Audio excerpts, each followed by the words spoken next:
Dios te bendiga, hermano. Qué bendición es poder estar en armonía, tú y yo, tú desde tu lugar, nosotros aquí. Eh, y yo creo que hoy Dios va a bendecir nuestras vidas por medio de su palabra. Así que yo te invito a que abras tu corazón para lo que Dios tiene para tu vida hoy. Y me gustaría invitarte a buscar en la palabra de Dios, en tu Biblia, el libro de los Hechos, capítulo 11, versículo 19. Hechos 11, 19. Voy a estar dando lectura. Algunos versículos de este capítulo dice así: Ahora bien, los que habían sido esparcidos a causa de la persecución que hubo con motivo de Esteban, pasaron hasta Fenicia, Chipre y Antioquía, no hablando a nadie la palabra, sino solo a los judíos. Pero había entre ellos unos varones de Chipre y de Cirene, los cuales, cuando entraron en Antioquía, hablaron también a los griegos, anunciando el evangelio del Señor Jesús. Y la mano del Señor estaba con ellos, y gran número creyó y se convirtió al Señor. Versículo 22. Llegó la noticia de estas cosas a oídos de la iglesia que estaba en Jerusalén, y enviaron a Bernabé que fuese hasta Antioquía. Cuando llegó y vio la gracia de Dios, se regocijó y exhortó a todos a que con propósito de corazón permaneciesen fieles al Señor, porque era varón bueno y lleno del Espíritu Santo y de fe. Y una gran multitud fue agregada al Señor. Después fue Bernabé a Tarso para buscar a Saulo, y hallándole le trajo a Antioquía. Versículo 26 dice: y se congregaron allí todo un año con la iglesia y enseñaron a mucha gente, y a los discípulos se les llamó cristianos por primera vez en Antioquía. Te invito a que busques ahí ahora, también ahí en Hechos capítulo 13, versículo 1. Dice: había entonces en la iglesia que estaba en Antioquía, la misma iglesia que leímos hace un rato, dice, profetas y maestros: Bernabé, Simón el que se llamaba Níger, Lucio de Cirene, Manaén el que se había criado junto con Herodes el tetrarca, y Saulo. Ministrando estos al Señor y ayunando, dijo el Espíritu Santo: apartadme a Bernabé y a Saulo para la obra a que los he llamado. Entonces, habiendo ayunado y orado, les impusieron las manos y los despidieron. Señor, te damos gracias por esta oportunidad que nos das de poder compartir tu palabra, y te pido, Señor, que tú bendigas la vida de cada uno de los que están escuchando, Señor. Que me ayudes con tu Espíritu Santo, Señor, para poder compartir con mis hermanos, Señor, el mensaje que tú quieres dejar en sus corazones. En el nombre de Jesús te lo pedimos, mi Dios. Amén. Bien, el tema que he elegido para este momento, le he puesto una iglesia que trasciende, una iglesia que trasciende. Ese es el título. Y este título tiene la idea de lo que estamos viendo aquí en el libro de los Hechos: una iglesia que rompe barreras, una iglesia que avanza, una iglesia que supera obstáculos, porque yo creo firmemente lo que dice la palabra de Dios acerca de la iglesia. Cuando Jesús dice, yo edificaré mi iglesia y las puertas del infierno no prevalecerán contra ella, ¿verdad? Entonces, y quiero decirte, hermano, que la iglesia siempre ha enfrentado dificultades de diferente tipo. Siempre, la iglesia siempre ha tenido que hacer frente a diversas circunstancias: persecución, problemas de dentro, de afuera. Siempre el enemigo ha buscado la forma de detener a la iglesia para que ésta no cumpla su propósito. Pero siempre hemos visto cómo Dios le ha dado la victoria a la iglesia. Y bueno, como todos sabemos, pues ahorita también, no solo como iglesia, sino como en el mundo entero, pues estamos enfrentando una situación difícil para muchas personas, inclusive para la iglesia. El hecho de que no nos podamos reunir para muchos puede ser algo pues difícil, ¿verdad? Porque pues tenemos el deseo de poder estar todos juntos alabando a Dios, pero ahora pues por esta razón no nos es posible, ¿verdad? Pero siempre nosotros tenemos que encontrar la forma, ¿verdad? Y es Dios quien nos va a ayudar para hacer esa iglesia que trasciende a pesar de las dificultades, ¿verdad? Y este pasaje nos está hablando de una iglesia así. Dice la Biblia que después de una persecución, de las autoridades, de los líderes religiosos de aquel tiempo que hicieron contra la iglesia, los cristianos que en ese momento vivían todavía en Jerusalén y en el área de Judea, o sea, en zonas donde había estrictamente judíos, de repente fueron esparcidos, dice la palabra de Dios, por diferentes zonas, de tal manera que llegaron a puntos donde hasta ese momento no se había predicado la palabra. Y si tú recuerdas, el plan de Dios para la iglesia era, dice, me seréis testigos, les había dicho el Señor a los discípulos, en Jerusalén, en Judea, en Samaria, ¿verdad? Y hasta lo último de la tierra. Pero la iglesia, por alguna razón, se había quedado estancada, por así decirlo. O sea, en medio de todo ese avivamiento, en medio de todas las cosas poderosas que Dios hacía en la iglesia de Jerusalén y de Judea, a pesar de todo eso, parecía que la iglesia no había entendido el propósito de salir, de ir y compartir la palabra con los no judíos. Ellos habían quedado con esa mentalidad. Entonces Dios tuvo que permitir una persecución para que la iglesia saliera, ¿verdad? Aunque no quisiera hacerlo, pero tuvo que salir. Pero al hacerlo, ¿verdad? Dice la palabra de Dios que al principio no hablaron a nadie la palabra, es decir, no evangelizaron, no predicaron a pesar de lo que el Señor les había dicho. Ellos no hablaron la palabra. Y ahorita vamos a ver por qué. Pero dice que al principio no lo hicieron. Pero dice que había entre ellos unos varones de Chipre y de Cirene, es decir, que no eran judíos de Jerusalén, de Judea, no eran no eran de los primeros cristianos, pues, que vemos en los primeros capítulos de Hechos. No eran de Hechos, perdón, eran de hermanos que por alguna razón habían llegado a creer en el Señor, pero que eran de otras regiones. Y estos hermanos fueron los que se encargaron de predicar la palabra con los griegos, es decir, con los gentiles. Entonces se está cumpliendo de esta manera lo que el Señor ya les había dicho de antemano, ¿verdad? Que predicaran la palabra a todo el mundo. Entonces, esto nos sirve de base para hablar precisamente de cómo una iglesia puede trascender, cómo nosotros como iglesia podemos vencer cualquier dificultad, ¿verdad?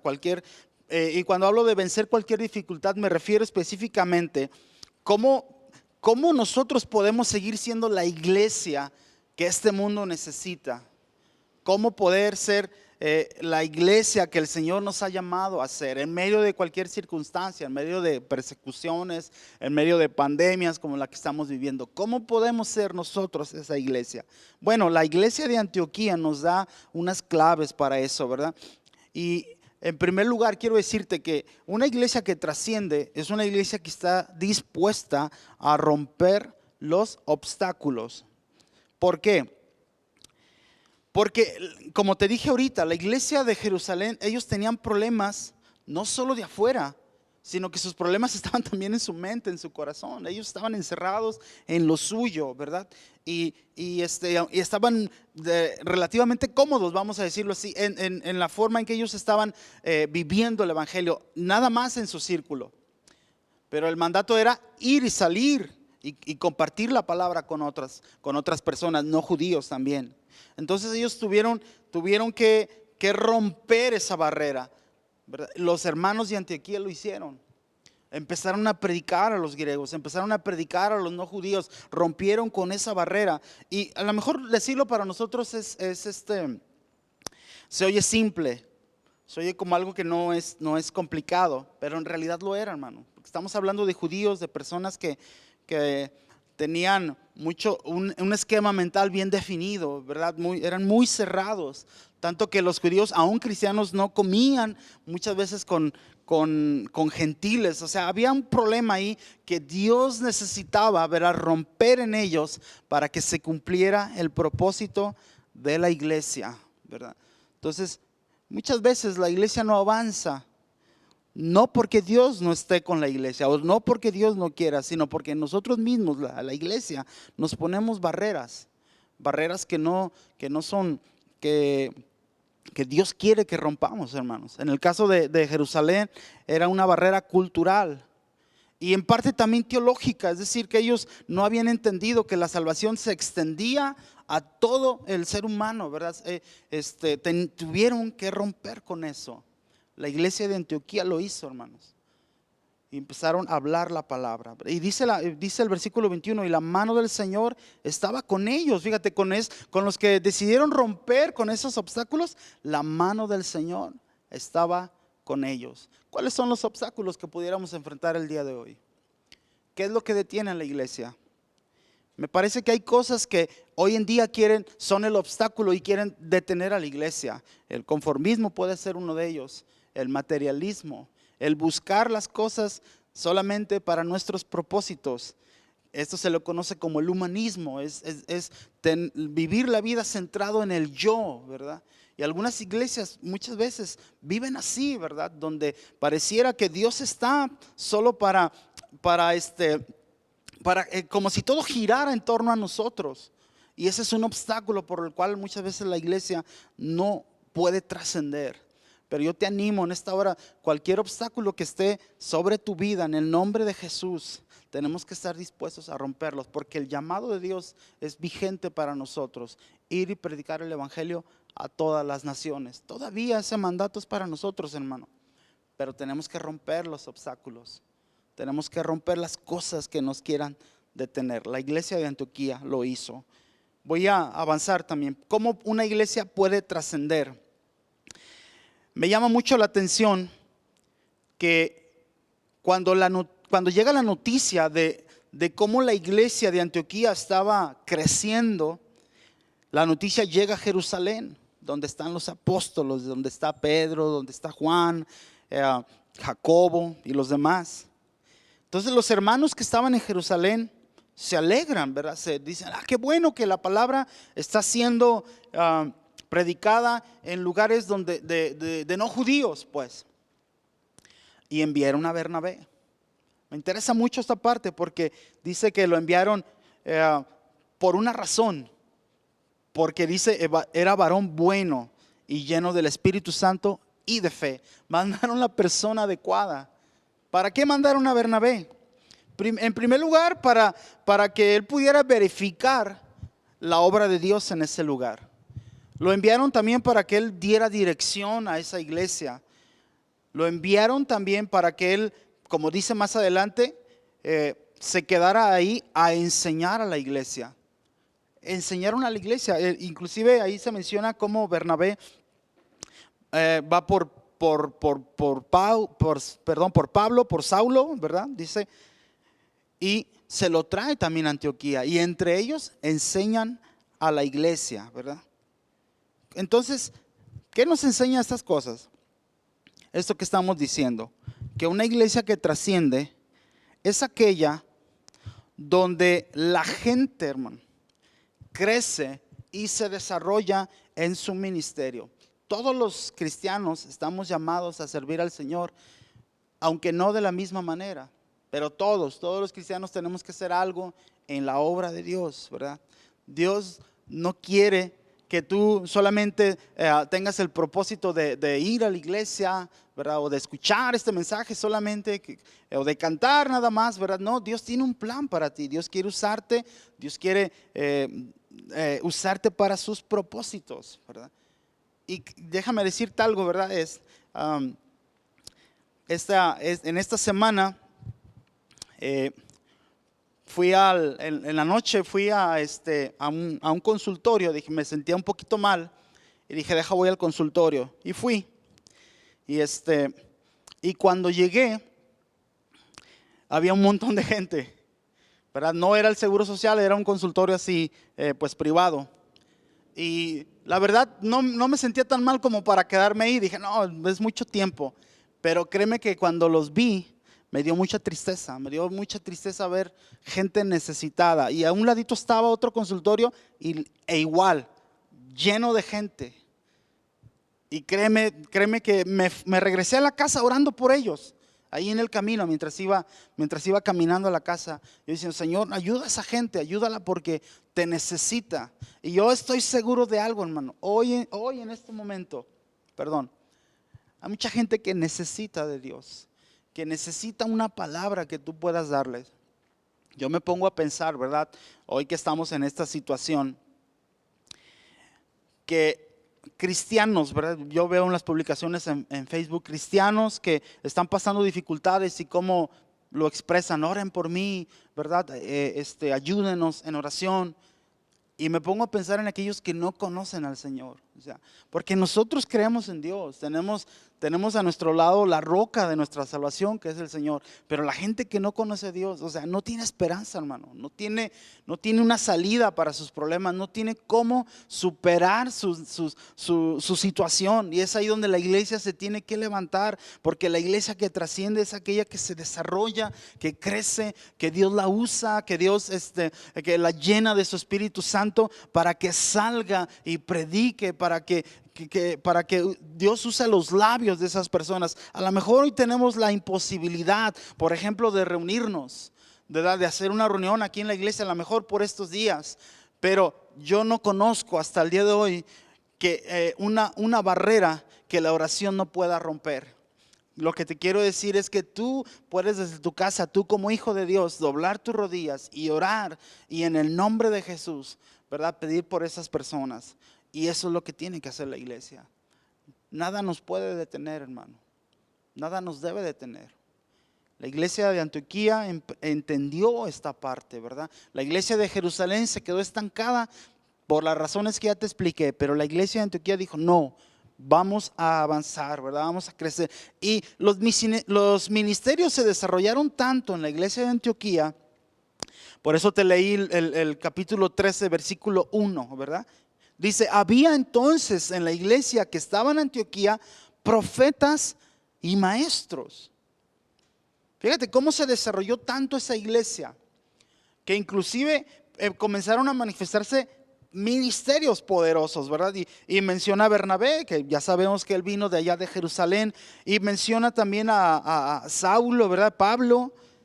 Pero menciona a otros que muy probablemente esas personas surgieron de ahí mismo, de Antioquía. Es decir, crecieron en el Señor, se desarrollaron, y sus ministerios comenzaron a desarrollarse también. Porque una iglesia que trasciende así tiene que ser.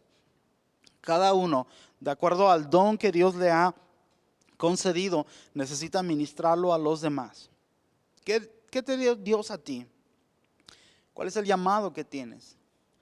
Si tú ya lo conoces, necesitas ponerlo en acción. Si tú todavía no lo conoces, necesitas pedirle al Señor: Señor, ¿qué quieres que yo haga, verdad?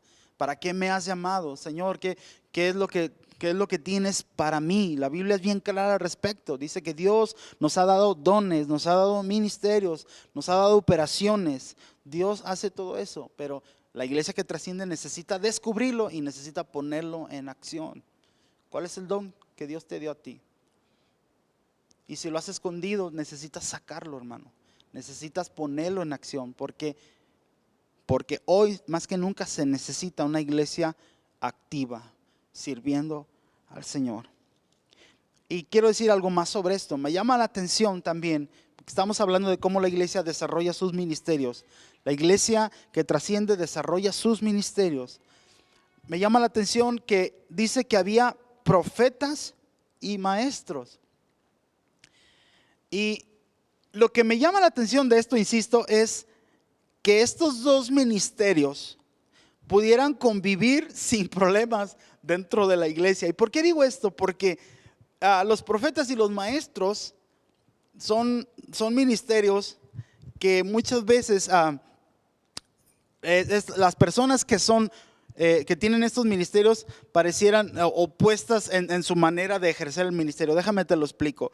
El maestro tiende a ser una persona obviamente muy bíblica, una persona que tiende más a lo racional, a lo intelectual, ¿verdad?, a lo doctrinal, el maestro. Pero el profeta más bien tiende a lo espiritual, a la manifestación de las cosas espirituales, ¿verdad? Pero a pesar de eso, están estos dos ministerios trabajando juntos, están participando en la obra de Dios, ¿verdad? Y dice la palabra de Dios en el versículo 2 del capítulo 13, dice, ministrando estos al Señor. ¿Quiénes? Los profetas y los maestros. Estaban juntos ministrando al Señor, estaban sirviendo al Señor. Y en esa comunión, y en esa unidad, y en ese ejercicio del ministerio, es cuando el Espíritu Santo habla. Y dice apártenme a Bernabé y a Saulo para la obra a la cual los he llamado. Entonces, los ministerios dentro de la iglesia deben de trabajar unidos. No puede haber, ni debe haber competencia, ¿verdad? Nadie debe servir con el propósito de obtener el crédito o de buscar la gloria propia. Nadie debe pensar que su ministerio es mayor que el del otro. Porque todos los ministerios vienen de parte de Dios y todos tienen un propósito y una función dentro de la iglesia. Y la iglesia que trasciende es aquella en donde cada uno de los cristianos de la iglesia están desarrollando su ministerio sabiendo que lo han recibido de parte de Dios y que tienen que servir con fidelidad a Dios. Nosotros queremos y creo que somos esa clase de iglesia, pero yo quiero animarte a que si tú todavía no te involucras, todavía, como te digo, ahorita tienes, a lo mejor está tu ministerio ahí dormido, escondido, o te lo has guardado, necesitas ponerlo en acción, ¿verdad? Y trabajar juntos para que la iglesia cumpla el propósito. Y finalmente, ¿cómo ser una iglesia que trasciende? Dice la palabra de Dios, volviendo al capítulo 11, dice el versículo 26, y se congregaron allí, hablando de Bernabé y de Pablo, dice, se congregaron allí todo un año con la iglesia y enseñaron a mucha gente. Y a los discípulos se les llamó cristianos, dice, por primera vez en Antioquía. Esto es impresionante. Ni siquiera se había dicho así de los hermanos de Jerusalén. Ni siquiera de ellos, ¿verdad? No porque no vivieran como cristianos. No es esa la razón. Pero aquí es la primera vez que a los creyentes, que a los hermanos se les llamó cristianos. ¿Por qué? ¿Por qué se les llamó cristianos, hermano? ¿Por qué a los hermanos de Antioquía los empezaron a señalar, verdad? Ahí van los cristianos. Esos son cristianos. ¿Por qué? Definitivamente por su manera de vivir. Empezaron a manifestar y empezaron a vivir el carácter de Cristo. Y fue la primera vez que se les señaló como cristianos. Y eso me lleva a la tercera cosa que una iglesia tiene que hacer para trascender, que es tener una identidad definida. Una iglesia que trasciende define y mantiene su identidad como iglesia de Cristo. Hoy en día el término cristiano es muy confuso, es muy ambiguo. Si alguien dice yo soy cristiano, si alguien pregunta, oye, ¿tú qué eres? Soy cristiano. Muchas veces esa respuesta ya no es satisfactoria, tienes que dar más detalles. Cristiano de tal, cristiano esto, cristiano el otro, porque el término cristiano ya no es lo que en ese momento fue en la iglesia de Antioquía. Pero el problema no es tanto el nombre, ¿verdad? O sea, el problema no es tanto que nos digan o no cristianos. El problema es que vivamos como cristianos. Ese es el detalle, que tengamos nuestra identidad definida. La iglesia pierde identidad cuando comienza a mezclarse con el mundo. Y no hablo necesariamente de vivir en el mundo, ¿verdad? Sino cuando comenzamos a hacer las cosas del mundo. Cuando empezamos a vivir como vive el mundo, a pensar como piensa el mundo, ¿verdad? A tener la misma escala de valores que el mundo tiene. Cuando hace eso la iglesia empieza a perder su identidad.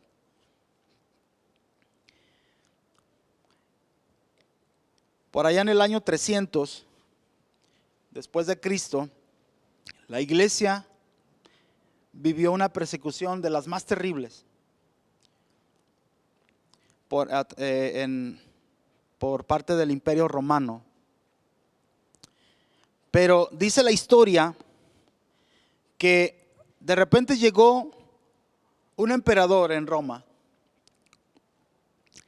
que dijo: de aquí, a partir de este momento, vamos a dejar de perseguir a la iglesia. Esto fue en el año 313 después de Cristo. Vamos a dejar de perseguir la iglesia. Es más, la iglesia va a ser la religión oficial del Imperio Romano. Y tal vez tú escuchas esto y dices: wow, gloria a Dios, qué padrísimo, ¿verdad? Que pasó eso, un avivamiento, ¿no? Qué padrísimo, pues. Pero en realidad algo sucedió ahí que dañó a la iglesia, y es que la iglesia perdió identidad. ¿Por qué? Porque mucha gente, debido a ese edicto, ¿verdad?, donde la iglesia cristiana se hizo la iglesia oficial del Imperio Romano, a partir de ahí mucha gente comenzó a unirse a la iglesia sin ser cristianos, solamente para quedar bien, porque era la religión oficial. Mucha gente empezó a hacer eso, entonces la iglesia perdió identidad, ¿verdad?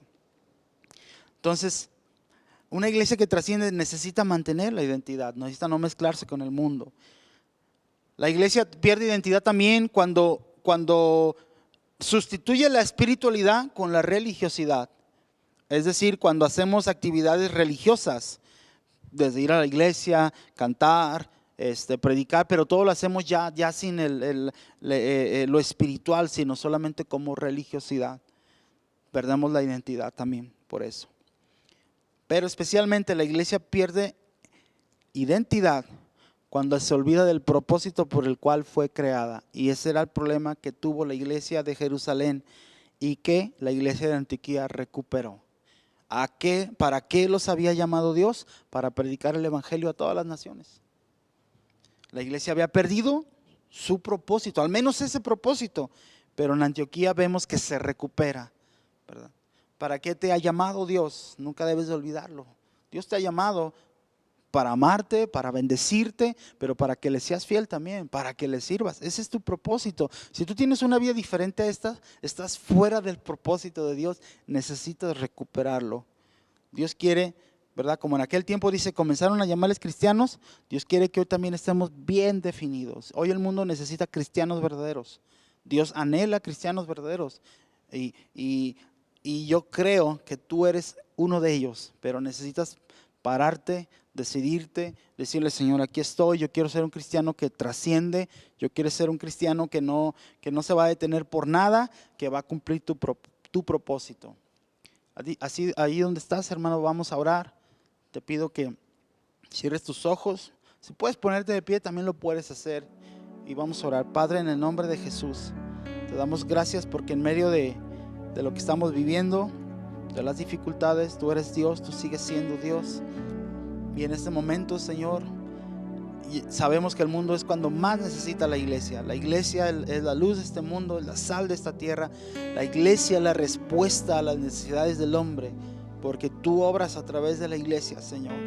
Permítenos ser esa iglesia, Señor, que trasciende, que rompe barreras, que rompe obstáculos, Señor. Esa iglesia que crece, que sirve, Señor. Esa iglesia que no la detiene nadie, Señor. Permítenos ser cristianos, Señor, que viven de acuerdo a tu propósito, que no se desvían de él, Señor. En el nombre de Jesús. En el nombre de Jesús, bendice a Shalom, y no solo a Shalom, sino a todas las iglesias tuyas, Señor, para que como un solo cuerpo nos levantemos en el nombre de Jesús y llevemos tu palabra a quienes lo necesitan, Señor. Ten misericordia de este mundo, Señor. Señor, en el nombre de Jesús, envía salvación y restauración y sanidad, Señor, en el nombre de Jesús. En el nombre de Jesús te lo pedimos, Dios. Señor, muchas gracias. Te honramos y te adoramos a ti, Señor. Amén. Amén. Que Dios te bendiga, hermano.